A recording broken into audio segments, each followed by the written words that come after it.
Imo hack হওয়া থেকে রক্ষা করবেন কিভাবে? আসসালামু আলাইকুম বন্ধুরা। আমি আপনার থেকে শুরু করে আমরা কম বেশি সবাই ইমো ব্যবহার করে থাকি। আমাদের ইমোতে অনেক গুরুত্বপূর্ণ কিছু বিষয় থাকে। আর আপনার ইমো যদি হ্যাক হয়ে যায় তাহলে দেখা যায় আপনার সিক্রেট সবকিছু অন্যের হাতে চলে যেতে পারে। তাই আপনাকে অবশ্যই লক্ষ্য রাখতে হবে যে আপনার যাতে ইমোটি হ্যাক না হয়। তাই এই ভিডিওটিতে আমি আপনাদের কিছু সেটিংস দেখিয়ে দিব যেগুলো করার মাধ্যমে আপনার ইমো হ্যাক চিরতরে বন্ধ করতে পারবেন। আপনার ইমো যে কাউকে দিয়ে দিলেও আপনার ইমো অন্য কেউ নিয়ে ব্যবহার করতে পারবে না। অর্থাৎ আপনার ইমো জীবনেও কেউ হ্যাক করতে পারবে না। আর এই সেটিংসগুলো কিভাবে করবেন চলুন দেখিয়ে দিই।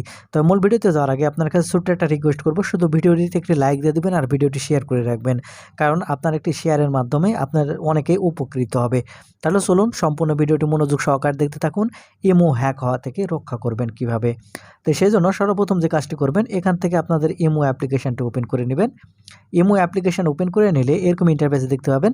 এখন এখান থেকে উপরে যে প্রোফাইল আইকনটি দেখতে পাবেন, এই প্রোফাইল আইকনের উপর ক্লিক করবেন। প্রোফাইল আইকনের উপর ক্লিক করলে এরকম ইন্টারফেসে নিয়ে আসবে। এখন এখান থেকে আপনি দেখতে পাবেন এই সেটিংস, আপনি এখন এখান থেকে এই সেটিংসের উপর ক্লিক করবেন। আপনি যখন এই সেটিংসের উপর ক্লিক করবেন আপনাকে এরকম ইন্টারফেসে নিয়ে আসবে। এখন এখান থেকে আপনারা দেখতে পাবেন ম্যানেজ ডিভাইস নামের অপশান। আপনি এখন এখান থেকে ম্যানেজ ডিভাইস এই অপশানের উপর ক্লিক করবেন। ক্লিক করলে এখানে আপনারা দেখতে পাচ্ছেন অনলাইন ওয়ান, অর্থাৎ এখানে যদি আপনার ইমো হ্যাক করে ব্যবহার করে তাহলে আপনারা দেখতে পাবেন এখানে একটি মোবাইলের নাম দেখাচ্ছে। আপনাকে এখানে অসংখ্য মানে ২ বা ততোধিক মোবাইলের নামটি দেখাতে পারে। মানে ২টা মোবাইলে যদি আপনার ইমো লগ ইন করা থাকে তাহলে এরকমভাবে ২টা মোবাইল এখানে শো করাবে। এখানে দেখতে পাচ্ছেন শুধু একটা আছে, সেজন্য এই একটি শো করতেছে। এখানে দেখাচ্ছে অনলাইন অনলি ওয়ান, মানে একটা ডিভাইসে এটা ওপেন করা আছে, অন্য কোনো ডিভাইসে করা নাই। অর্থাৎ আমার ইমোটি এখান থেকে হ্যাক হয় নাই। আর আপনার হ্যাক হলে এখান থেকে কিন্তু দেখাবে।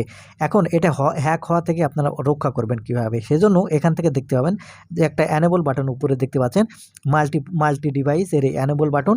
আপনি জাস্ট এই এনেবল বাটনটি এখান থেকে অফ করে দিবেন। তারপরে এখান থেকে ডিজেবল অপশানে আপনারা দেখতে পাবেন। আপনি জাস্ট এখান থেকে ডিজেবল অপশানের উপর ক্লিক করে দেবেন।